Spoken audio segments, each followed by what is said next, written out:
Welcome to Entrepreneurial Entrails for some short stories on the guts and glories of being an entrepreneur.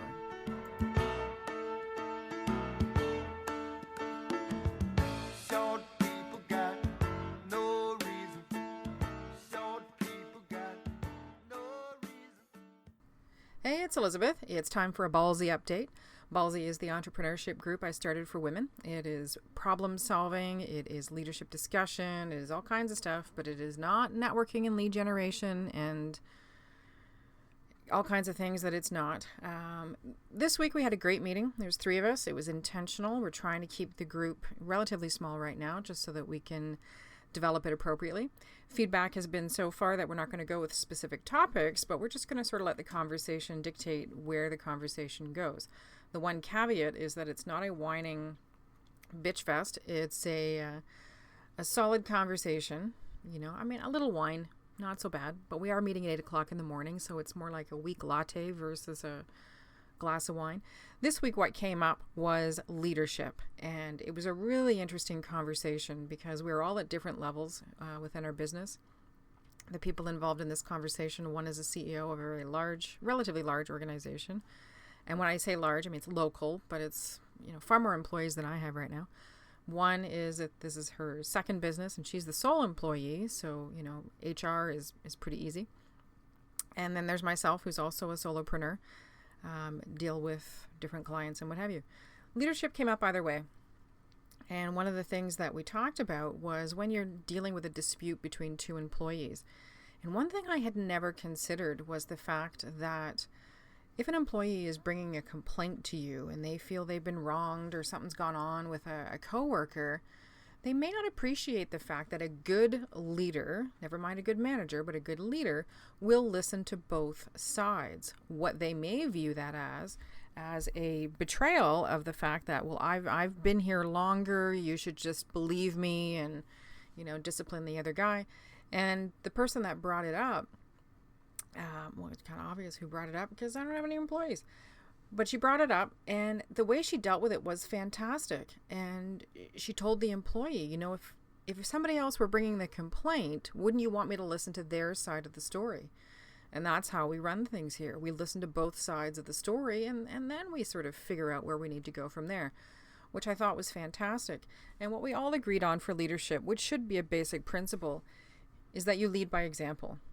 And my best boss was my manager, Barb Ishibashi from Girl Guides of Canada, because there was nothing that we were doing that Barb couldn't or wouldn't do. And that makes a huge difference in the level of respect that you would have for the leader of your organization.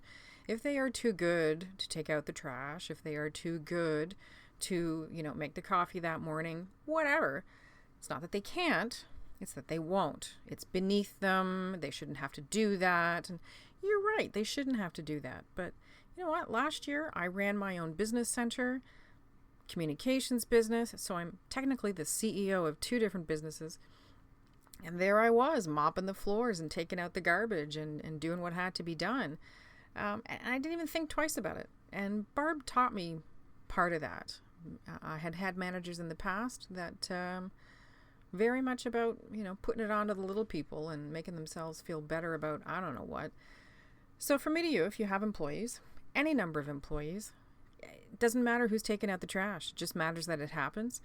It doesn't lessen you in the eye of your employee. And in fact, your employee will probably respect you more.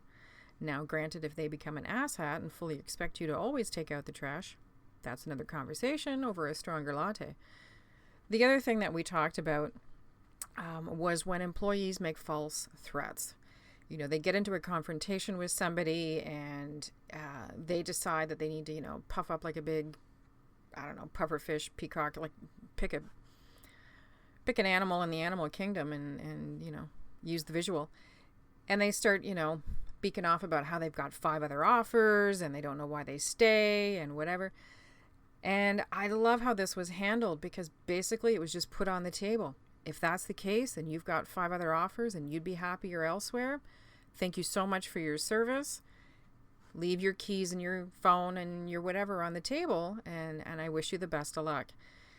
And I know that's a hard line, and it can cause a pickle in other situations, but I really respected the fact that that's how it went down, because you can't have that. You can't have somebody threatening the security of your company and using that as a trump card, no pun intended, Trump, crazy people, holding that over your head. So if you're an employee, don't use that tactic, or you better have those 5 offers in your pocket, because if you're working for somebody like me or my friend, we're going to call you on your BS and we're going to say thank you so much for your time.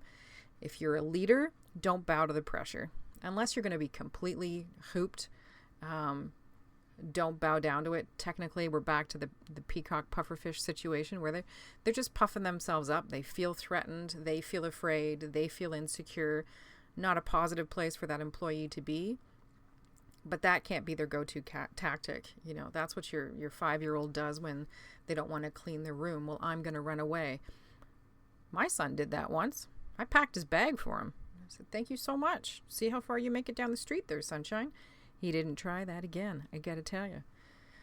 So in your philosophy of business, when you're setting this kind of stuff up, whether you're a solopreneur, whether you're a smaller business, 5 to 10 employees, whether you're getting into the bigger leagues, you need to set down your leadership style really early on and make sure that they align with your vision and mission for the company, and that you are modeling behavior that you would want your employees to then do. Sorry, it's late at night and I'm a little bit tired, but I wanted to get this out. Make sure that you're the type of leader that employees respect, that they will look up to, because they are then going to emulate the behavior that you put out there. And if you act like an asshat and garbage is too good for you and whatever, I can guarantee you that that's going to build resentment and unhappiness amongst the culture in your company. And you don't want that. That affects your bottom line. That affects your ability for your company that you've built and are supposedly passionate about to produce whatever good and service that you're trying to get out there. So, leave the asshat. If you need to be an asshat, be an asshat at home. Your kids are your problem, not the rest of your company. Another thing that came up as part of being a leader is making sure that the value of the service and product that you're offering is really apparent to your client. And if it's something that borders on a task that the client could have taken care of themselves, then it's really valuable to ensure that they see they're getting what they pay for and a little bit beyond. And another friend of mine does this. She makes sure that when her team is out on a job, they go a little bit above and beyond so that the client doesn't feel they've wasted their money on something they probably could have done themselves. And let's face it, for the most part, things like painting and tile and what have you, if you're even the slightest bit handy, you can probably make a pretty good job of it yourself. You pay somebody for the convenience. When it comes to your safety, I hope to goodness me gracious that you are paying somebody, because you don't want to screw around with that kind of stuff. But you still from a leadership perspective want to make sure that your customer sees the value of having hired you. And what do you got to do? What's the end? This builds your foundation for your success. It builds the foundation for the success of your company, for the future of your employees. It gives them lessons that they take on later in life. I have worked for some fantastic people, and from them I now take what I will do when I eventually have employees, how I will treat them and build the company culture.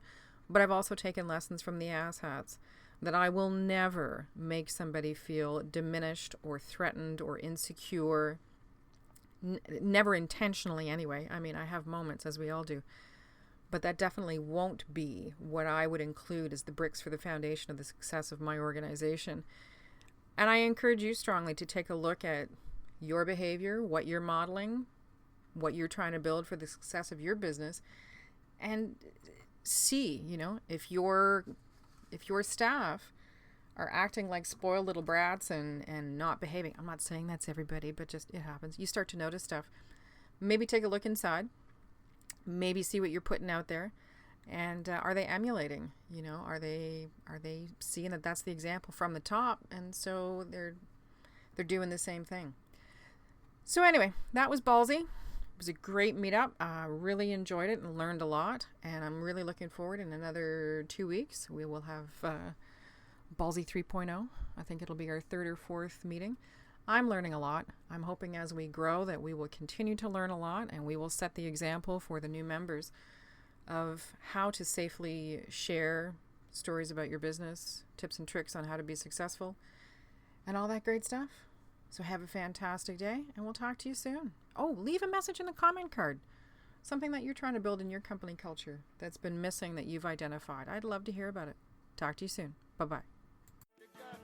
Little cars that go beep, beep, beep. They got